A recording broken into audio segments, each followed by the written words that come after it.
Si vous pensiez épater la galerie avec votre écran G-Sync 32 pouces, eh bien il va falloir revoir un peu vos attentes.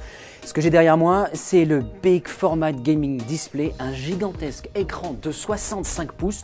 Oui, j'ai pas dit 35, j'ai pas dit 45, j'avais dit 65 pouces, qui est à la fois 4K, HDR et surtout certifié G-Sync par Nvidia. Cela veut dire tout simplement que le râteau de rafraîchissement de vos jeux sera parfaitement calé entre la console et l'écran.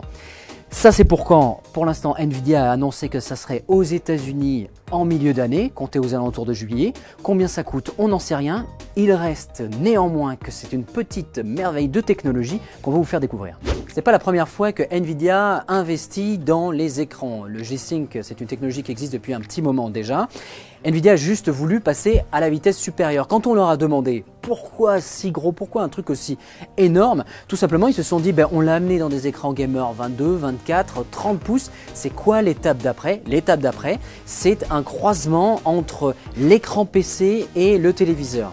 Alors bien sûr, c'est pas un vrai téléviseur au sens premier du terme, il n'y a pas de tuner à l'intérieur, il va falloir le brancher à une box, mais c'est vraiment un écran qui va vous permettre de profiter de tous les services type Netflix, Amazon, en marge aussi de toute l'offre gaming qui est liée à Nvidia Shield. Nvidia Shield, pour ceux qui ne savent pas, c'est tout simplement l'espèce de système de console conçu autour d'un processeur Nvidia qui permet à la fois d'exécuter des jeux Android, mais aussi de streamer des jeux depuis un ordinateur ou depuis le cloud. Plus besoin d'acheter un boîtier séparé, il suffit d'avoir l'écran puisqu'à l'intérieur, dedans, dans l'électronique, il y a un processeur Tegra, il y a le logiciel Nvidia Shield et vous n'avez pas besoin d'équiper votre téléviseur avec un autre accessoire. On a d'abord demandé à Nvidia à quoi servait réellement de lancer un téléviseur si grand. N'y a-t-il pas des télés? Et on nous a répondu que non, il n'y a pas de téléviseur qui répondait au standard G-Sync. Nvidia s'est donc tourné vers des partenaires taïwanais pour produire une dalle qui respecte le cahier des charges. Ce n'est pas Nvidia qui va vendre les hybrides téléviseurs et écrans de gaming, non, ce sont pour l'instant 3 partenaires que sont les 2 taïwanais Asus et Acer ainsi que l'américain HP.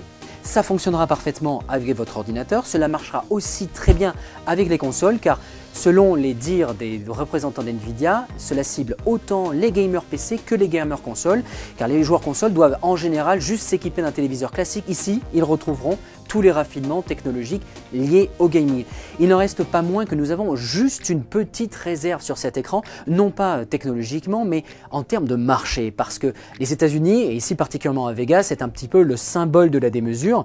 Personnellement, je me vois mal mettre ça dans mon salon sans avoir derrière quelqu'un qui me dit « il n'est pas un peu gros ton écran de jeu ?»